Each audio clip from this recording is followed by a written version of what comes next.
Ne olur.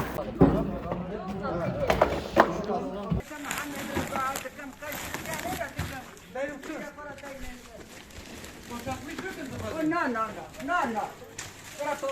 Alla mala sare jana te bine fabriche viechi te bine chi te onderda ne kari sare vallahi şevz beni jada yine amin Allah hayra ve kabul ki. Kışı bahara çevirmek adına Umut Kervan'ın başlatmış olduğu bu çalışmada hayırseverlerin yardım ve desteğiyle şu anda görmüş olduğunuz mağdur bir aileye ısınmaları için odunları teslim ediyoruz. Bu kışı bahara çevirmek için desteklerini esirgemeyen tüm hayırseverlere çok teşekkür ediyoruz.